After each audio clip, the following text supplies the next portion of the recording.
Don't show up to the wedding, my mom texted. You and your kids always make things uncomfortable. The text message seared into my soul, a betrayal so deep it stole my breath. Randy, we think it's best if you don't come to the wedding. You and your kids just make things awkward. Just 3 weeks before my own sister's big day, my family told me I wasn't welcome. But the shocking twist? They still expected me to pay for it. Hi, I'm Randy, 34, a single mom to 2 amazing kids. And that text message wasn't just a rude dismissal. It was the match that lit a bonfire of hurt, anger, and finally, a fierce resolve I never knew I had. My sister Natalie even responded to the chat with a laughing emoji, completely oblivious to the earthquake she just started. Fighting back tears that threatened to blind me, I typed a reply that I knew would change everything. Then you won't need my card for the venue. The family group chat, still filled with their casual laughter, had no idea what was about to hit them. Growing up in our suburban neighborhood in Westlake, Ohio, I always knew my place in the family hierarchy. My mother, Diane, was the quintessential perfectionist, a woman whose entire identity revolved around appearances and what the neighbors might think. Our house was immaculate, our clothes always pressed, and our family photos looked like they belonged in a magazine. But behind that polished exterior was a tangled web of favoritism and impossible standards. From as early as I can remember, my sister Natalie, 3 years my junior, was the golden child.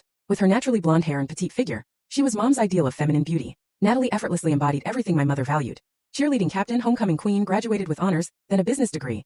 Exactly what mom wanted for herself. I, on the other hand, was the designated black sheep. My wild curly hair refused to be tamed. I preferred sketch pads to pom-poms, and I questioned authority in ways that absolutely mortified my status-conscious mother. By 16, I knew I wanted a creative career, which mom promptly dismissed as a hobby, not a real job. When I announced my graphic design major, she actually cried at the dinner table, lamenting my wasted potential, while Natalie patted her hand sympathetically. The divide between us was already a canyon, and it was about to get wider. At 24, in my final year of college, I got pregnant with Tyler. His father and I had already broken up. When I told my family, my mother's first words weren't of support or concern. They were, "What will people think?" Natalie, fresh from her MBA and a new job at a prestigious marketing firm, looked at me with a mix of pity and superiority that burned worse than mom's disappointment. "Oh, Randy," she'd said, "how are you going to manage a baby? You can barely manage yourself."